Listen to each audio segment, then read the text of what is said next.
Bienvenidos a Camino de Vida. Somos una comunidad cristiana de la palabra y el Espíritu. Creemos en el llamado de Dios a amar, enseñar y servir con pasión e integridad. Haz parte de esta casa y crezcamos juntos en el amor de Cristo.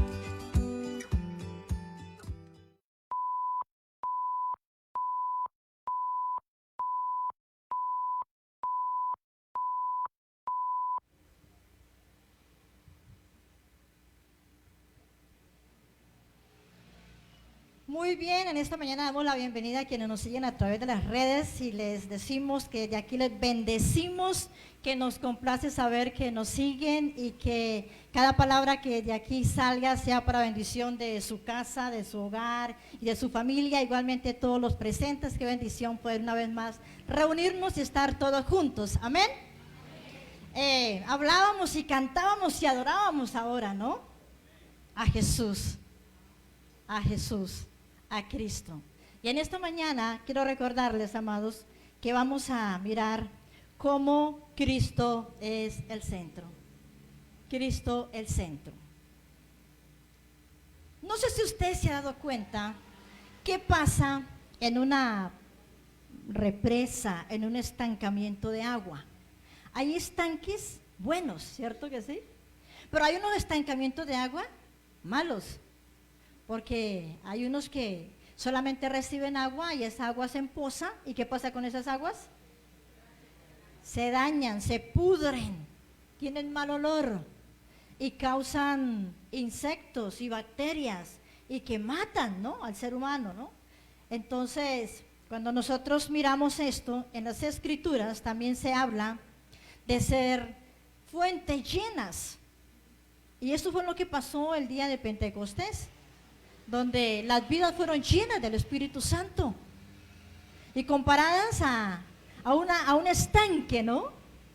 ¿Para qué fueron llenos estos primeros 120? Y resulta de que cuando nosotros miramos, pues si no se comparte algo, nos parecemos a esos estanques que están quietos. Si no se saca y se está constantemente echando y sacando, eso no tendría vida, dice, está quieto. Cuando el creyente es lleno del Espíritu Santo, eso tiene que llevarlo a sacar. Y cuando el Espíritu Santo se derramó sobre los 120 el día de Pentecostés en Jerusalén, fue para que ellos sacaran y hablaran y proclamaran sobre Cristo. Y eso es lo que vamos a ver en esta mañana, en el capítulo 2 del libro de los Hechos, donde Lucas narra cómo fueron llenos del Espíritu Santo y cuáles fueron los efectos de esa llenura. Y como primera cosa, vamos a mirar cuatro verdades en relación a Jesucristo. Porque Pedro le va a comunicar a un auditorio, un Pedro, amada iglesia, que estaba callado, silenciado, por el temor, por el miedo, que no era capaz de proclamar públicamente que Jesús era su Señor. Y ustedes saben quién era Pedro antes de ser lleno del Espíritu Santo y quién fue Pedro después del Espíritu Santo, de ser lleno, ¿no? Así que todo creyente que tiene el Espíritu Santo no puede quedarse callado. Tenemos que levantarnos como lo hizo también Pedro. Y el Espíritu Santo entonces hará el resto. Vaya conmigo al capítulo 2 del libro de los Hechos. Hace 2 domingos atrás habíamos tomado los versículos del 14 al 21 y hablábamos de que había que oír la promesa, una promesa que era de inclusión, una promesa que tenía evidencias y una promesa que tenía un propósito. Y para hoy vamos a mirar el primer sermón que se da en la iglesia que se está formando, la primera predicación, y es la del apóstol Pedro. ¿Y qué contenía esta predicación? Leemos en el nombre del Padre, del Hijo y del Espíritu Santo, capítulo 2 del libro de los Hechos, versículos 22 al 36. Y dice la Escritura: varones israelitas, oíd estas palabras. Jesús Nazareno, varón aprobado por Dios entre vosotros, con las maravillas, prodigios y señales que Dios hizo entre vosotros por medio de él, como vosotros mismos sabéis. A este, entregado por el determinado consejo y anticipado conocimiento de Dios, prendisteis y matasteis por manos de inicuos, crucificándole, al cual Dios levantó, suelto los dolores de la muerte, por cuanto era imposible que fuese retenido por ella. Porque David dice de él: veía al Señor siempre delante de mí, porque está a mi diestra, no seré conmovido. Por lo cual mi corazón se alegró y se gozó mi lengua, y aún mi carne descansará en esperanza. Porque no dejarás mi alma en el Hades, ni permitirás que tu santo vea corrupción. Me hiciste conocer los caminos de la vida, me llenarás de gozo con tu presencia. Varones hermanos, se os puede decir libremente del patriarca David, que murió y fue sepultado, y su sepulcro está con nosotros hasta el día de hoy. Pero siendo profeta y sabiendo que con juramento Dios le había jurado que de su descendencia, en cuanto a la carne, levantaría al Cristo para que se sentase en su trono. Viéndolo antes, habló de la resurrección de Cristo, que su alma no fue dejada en el Hades, ni su carne vio corrupción. A este Jesús resucitó Dios, de lo cual todos nosotros somos testigos. Así que, exaltado por la diestra de Dios, y habiendo recibido del Padre la promesa del Espíritu Santo, ha derramado esto que vosotros veis y oís. Porque David no subió a los cielos, pero él mismo dice: dijo el Señor a mi Señor, siéntate a mi diestra, hasta que ponga a tus enemigos por estrado de tus pies. Sepa pues ciertísimamente toda la casa de Israel, que a este Jesús, a quien vosotros crucificasteis, Dios le ha hecho Señor y Cristo. Padre, te damos muchas gracias por tu palabra en esta mañana. Hoy la bendecimos y te pedimos que por favor pongas en nosotros un espíritu enseñable, una mente abierta y un corazón receptivo, para que hoy seamos edificados, alentados y fortalecidos a través de esta tu palabra. Cristo el centro. Ese es el centro de la predicación del apóstol Pedro. A un auditorio que conocía quién era Jesús de Nazaret. Y que en algunos momentos dijeron: ¿de Nazaret podrá salir algo bueno? ¿Qué es Nazaret? Pueblo insignificante. ¿Y podrá salir algo bueno de Nazaret? Hubo una época en que todos los colombianos en el exterior eran muy reconocidos, ¿verdad? Eran más por narcotráfico, ¿no? Por cosas malucas y feas. Y donde quiera que llegaba un colombiano, viene de Colombia, y el sello que llevaban aquí, ¿no? Desafortunadamente y con tristeza hay que reconocerlo, era narcotráfico. Últimamente Dios ha ido cambiando esa imagen de Colombia en el exterior. Ahora ya conocen a una Colombia turística, a una Colombia hermosa, a una Colombia de paraíso, ¿verdad? Y qué bien, y gloria a Dios por eso. Pues resulta que de Nazaret pasaba lo mismo. Qué bueno puede salir de Nazaret, ¿no? Y nos encontramos entonces con 4 verdades. Y la primera es que fue Dios quien autorizó a Jesús de Nazaret. Si usted lee el versículo 22 de nuevo, dice: Jesús Nazareno, varón aprobado, autorizado por Dios mismo. Y no solamente fue autorizado por Dios, sino que este Jesús, Dios el Padre, para aprobarlo, le da 3 actos, o le da una credencial. Y la credencial de Jesús eran maravillas, prodigios y señales. 3 cosas con las cuales, donde Jesús fuera, quien le viera y quien le oyera, sabía que era el Mesías que había sido prometido en el Antiguo Testamento. Porque ese Jesús que vino a hacer milagros, que vino a hacer prodigios y maravillas, era el cual habían hablado los profetas. Y el auditorio de Pedro sabía lo que los profetas habían hablado. Ellos reconocían la profecía que había sobre el Mesías.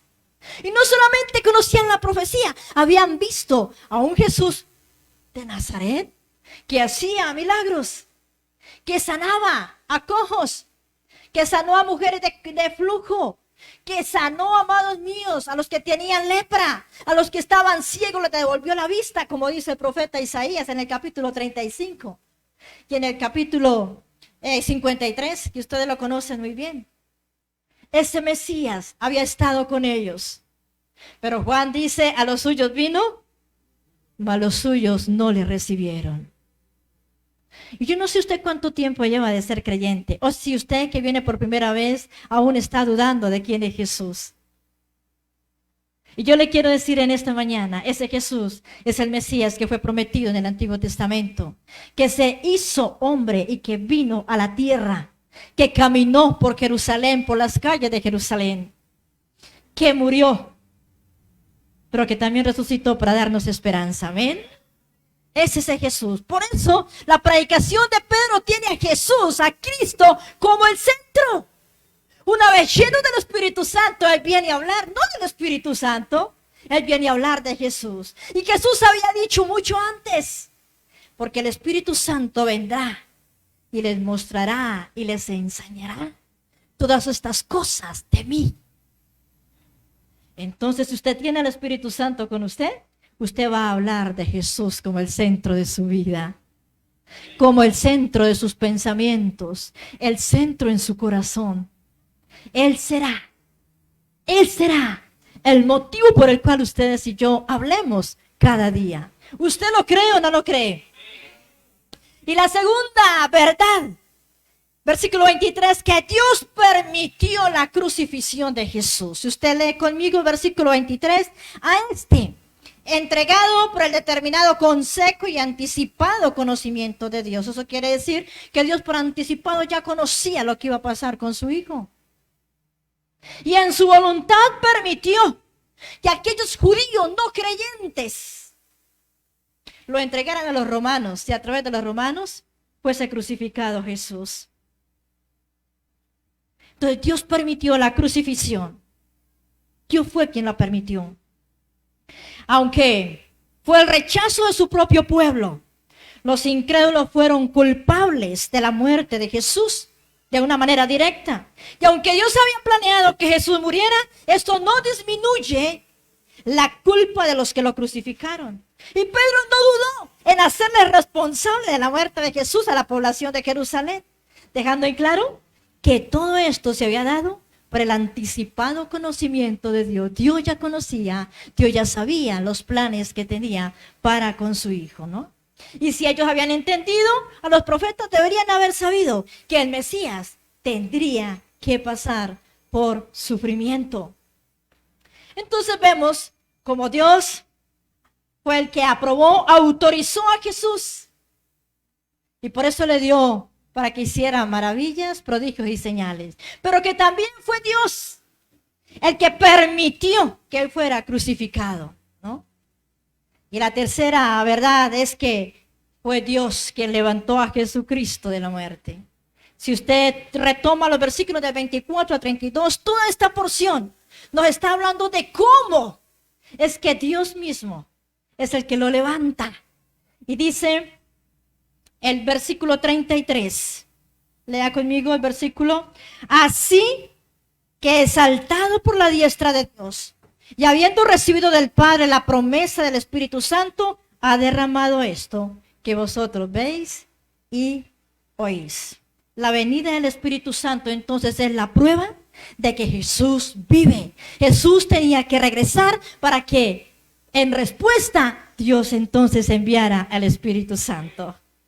Por cuanto el Espíritu Santo está con nosotros hoy, quiere decir que Jesús resucitó y que hoy está sentado a la diestra del Padre. Y saben que lo mejor, que junto con Jesús, usted y yo también estamos sentados hoy allá con Él.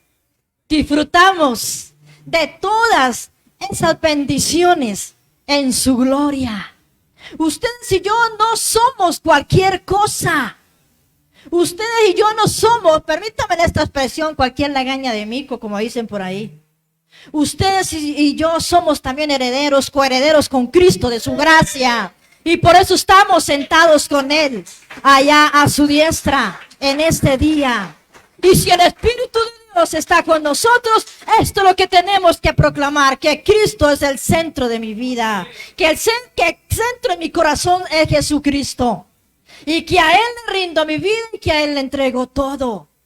Porque es el Espíritu Santo que me lleva a proclamarlo, a gritarlo, a cantarlo y a loarlo todos los días. Pero a veces pareciera que estamos tan lejos de esta realidad como creyentes. Porque todo lo que nos envuelve hoy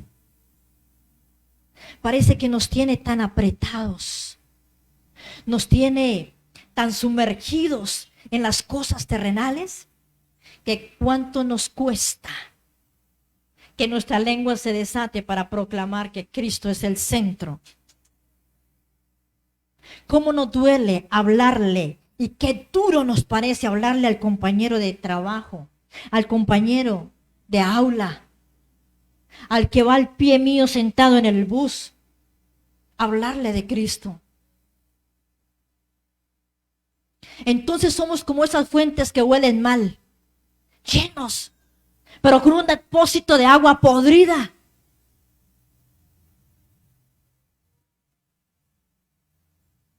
Que nadie quisiera tomarla. Y creo que estamos en tiempos y en los momentos en los cuales tenemos que levantarnos, iglesia. Usted y yo tenemos que hablar de Cristo. Cuando usted y yo estamos enamorados de alguien, todo el tiempo queremos hablar de ese alguien. Cuando estamos enamorados de una persona, esa persona se vuelve el centro para mí. En mi pensamiento todo el día está. En mis sentimientos y mis emociones, eso salen corazones y flores y de todo por todos lados, ¿no? Y a uno el que me ve me dice, ¡ay, usted está como enamorado, enamorada!, ¿no? Y uno dice, ¡uy, sí! ¿Pero por qué por Cristo no lo hacemos? ¿Por qué la gente no ve ese mismo amor por Cristo en nosotros? ¿Qué pasa en nosotros? Porque no estamos enamorados. Y si usted y yo nos enamoramos primero de Cristo, el Señor vendrá y me quedaré. Hablaba en estos días con un pastor y le preguntaba, pastor, ¿usted qué piensa de todo lo que está pasando en el mundo? ¿Cuánto tiempo faltará para que venga Jesús? Y de verdad que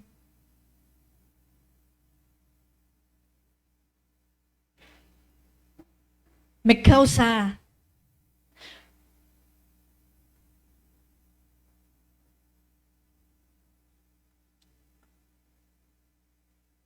no sé si dolor o quizá tristeza por nosotros mismos. Porque él me dice 3 años. Él me dice 3 años. ¿Para que venga Jesús? Yo les pregunto, ¿hay algo de esto en su mente?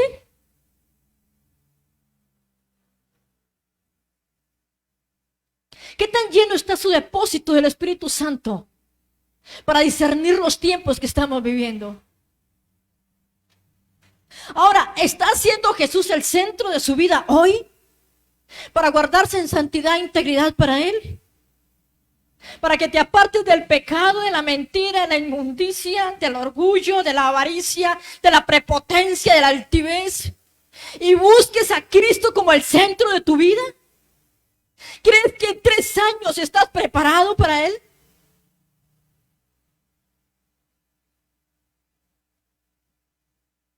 No sé cuánto tiempo nos falte, pero de algo estoy segura.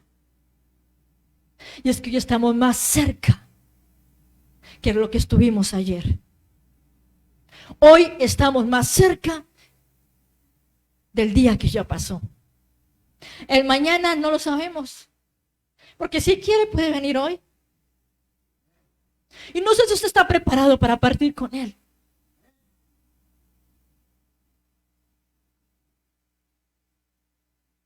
Y si hoy cuando usted salga de este lugar, ¿cuál va a ser el testimonio que va a dar? La palabra con la cual va a hablarle a otro de Cristo. Pero vemos a un Pedro que lleno está de una manera desbordante en esa llenura del Espíritu Santo. Y está hablando a un auditorio que conocía la profecía de ese Mesías. Hoy usted es el profeta. Hoy usted, cada uno de ustedes, son ese profeta, ese que recuerda la palabra, ese que recuerda lo que Cristo habló. Y que dijo, cuando ustedes vean guerras, rumores de guerras, terremotos, enfermedades,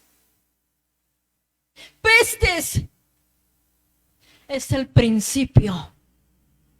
Este es el principio para lo que viene. Y estamos viendo también avivamientos en diferentes lugares de la tierra. Y yo estoy casi segura que si ustedes y yo somos envueltos en este avivamiento, no quedará nada para que Jesús venga por su iglesia.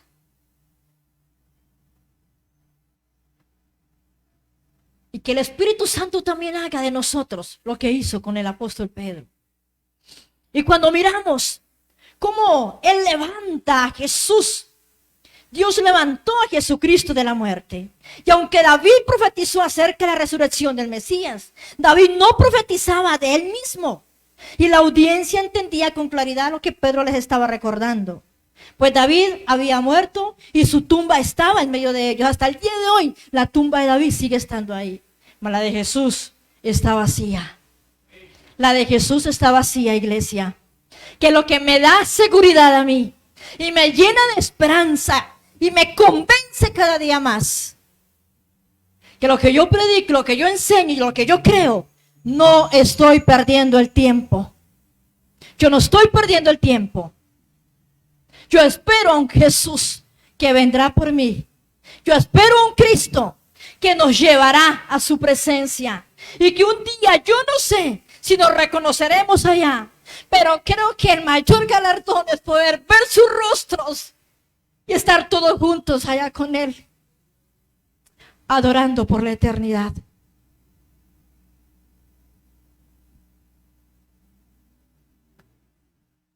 La persona y la vida de Cristo exigían que Él se levantara de los muertos. El que resucitó a otros no podía quedarse muerto. Amén. Entonces Jesús es quien aprobó a Jesús. Dios lo aprueba. Dios también, amados míos, es el que permitió que fuera crucificado. Y Dios el Padre también es quien lo levanta de la muerte. Pero también Dios el Padre es el que lo exalta. Jesús es exaltado por el Padre. Los versículos 33 al 36 nos habla de cómo fue exaltado. Y la venida del Espíritu Santo es esa prueba. El Salmo 110 prometía esa resurrección. Y tenga presente que Pedro no está predicando el Evangelio de la cruz como quizás nosotros lo predicamos en estos tiempos. Él estaba acusando a Israel de su crimen. Y también le estaba dando una advertencia de cómo lo habían rechazado. Y Pedro estaba dándole a Israel una oportunidad más. Quizás es la misma oportunidad que nos está dando en esta mañana para que le recibamos a Él como el único Señor y Salvador de nuestra vida, como el centro que Él quiere ser. Jesús quiere ser el centro de tu vida. Jesús quiere que tú lo tengas como lo primero en su pensamiento. Que en todo lo que hagas lo tengas a Él como lo primero, como lo más grande, como lo más hermoso, como lo más real. Él quiere ser el centro. Habían matado a Juan el Bautista, ahora habían crucificado a Jesús, pero ahora Dios les quiere dar otra oportunidad a todos aquellos en Jerusalén. Y la resurrección de Cristo fue la señal prometida que demostraba que Él era el Mesías. El que resucitara era parte de esa señal, que Él era el Mesías. Y muchos lo entendieron mucho después de que Él había resucitado, de que Él era ese Mesías. El Padre exalta al Hijo para sentarlo a su diestra, el lugar más importante, el lugar más poderoso, el lugar de más grande honor. Y como les decía ahora, la mejor noticia es que ustedes y yo estamos sentados allí con Él. Y como regalo, el Padre le da al Hijo que derrame su Santo Espíritu sobre todos aquellos que le recibieran a Él y que confesaran con su boca que Él había resucitado. Y si usted y yo creemos en la resurrección de Jesús, si usted y yo tenemos la esperanza puesta en que si morimos hoy, resucitaremos con Él, entonces también, amados míos, tenemos la llenura del Espíritu Santo, porque es por el Espíritu Santo que yo puedo confesar y que yo puedo creer que Jesucristo resucitó de los muertos. Si a usted le cuesta confesarlo, si a usted le cuesta creerlo, entonces tiene que buscar al Espíritu Santo. Tiene que anhelar la llenura del Espíritu Santo en su vida. Tiene que pedirlo. Tiene que clamar por Él. Y Él está dispuesto para llenarle. Desde entonces, el Hijo, Jesucristo, sigue bautizando con el Espíritu Santo. Él sigue dando el Espíritu Santo a todos aquellos que se acercan a Él. Amén. Entonces recordemos que si Jesús es el centro, fue porque el Padre lo autorizó a Él. Fue porque el Padre también permitió su crucifixión. Y fue porque Dios el Padre lo levantó de la muerte. Y porque Dios el Padre lo exaltó. Y si ustedes y yo creemos en eso, es porque el Espíritu Santo también está en nosotros. Y si el Espíritu Santo está en nosotros, su enseñanza, su permanente hablar debe ser Cristo. Cristo resucitado.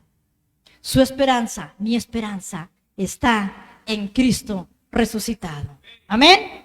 Incline su rostro, cierre sus ojitos ahí. Piense por un momento. Si a usted le cuesta hablar de Jesús, si le avergüenza hablar de Cristo, si duda de Jesús, entonces busque al Espíritu Santo. Busque la ayuda del Espíritu Santo. Háblele a Él y dígale la necesidad que usted tiene de que transforme su vida, de que le haga un mensajero del reino, que le haga un embajador del reino de los cielos. Padre nuestro, hoy como tus hijos venimos a decirte gracias, gracias, porque por nosotros fuiste a la cruz. Y no te quedaste, Señor, en el Hades, sino que el Padre también te ha levantado de allí. Y nos da la esperanza, la certeza de que también, Señor, no quedaremos en una tumba, sino que llegaremos hasta ti, Señor. Y por la eternidad celebraremos tu nombre. Y también, Señor, contemplaremos tu gloria y exaltaremos tu grandeza, tu poder y tu majestad. Padre nuestro, por favor, perdónanos si dudamos. Perdónanos cuando callamos. Perdónanos, por favor, cuando no somos capaces de abrir nuestra boca para proclamar que tú eres el centro y que tú anhelas llenar la vida de todos aquellos que se acerquen a ti. Gracias, Espíritu de Dios, por esta mañana y por esta tu palabra que confronta mi vida, Señor, pero que me alienta y que me llena de esperanza. Dele gracias al Señor. Honre al Padre, honre al Hijo y honre al Espíritu Santo.